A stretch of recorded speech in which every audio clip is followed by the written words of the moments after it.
Tabby Tom and the Moonshine Caper. Word spread through the hollers that trouble had come to the tiny country town of Buckbrush Bend.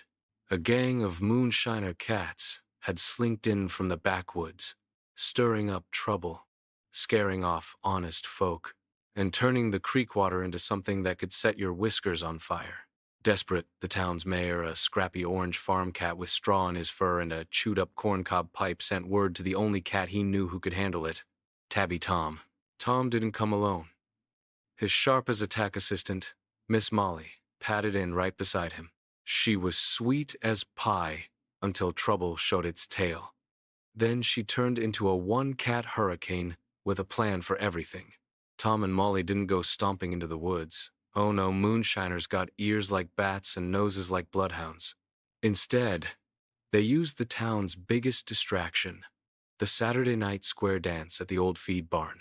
The whole town was there. Cats in overalls, bonnets, gingham dresses, and shiny boots, doosey-doing under the lantern lights while the fiddle band sawed away on the hay bales. The moonshiners couldn't resist the crowd and the gossip. They slunk in to blend with the dancers, smug and shady. Tom wore his best hat and pretended to be calling out the dance steps while keeping one eye on the door. Molly worked the pie table, watching every whisker twitch and tail flick. She'd baked a special tuna cobbler, laced with just enough sleepy herbs to drop a raccoon waiting to offer it to the right customers. Sure enough, 3 scraggly tomcats in patched coats and muddy paws lurked near the back wall, whispering about crates and creek shacks. One had a jug strapped to his back with twine, leaking fumes that could peel bark off a fence post. Molly sauntered over all sweet and friendly. "Y'all look hungry," she purred. "Try a slice on the house." They scarfed it down like they hadn't eaten in a week. 10 minutes later, boom.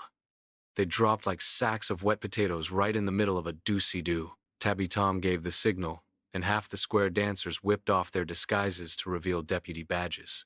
The band stopped mid-fiddle, and the mayor shouted, "By the power of Buckbrush County, y'all are done." Their shack in the woods, cleaned out, still, jugs, and all.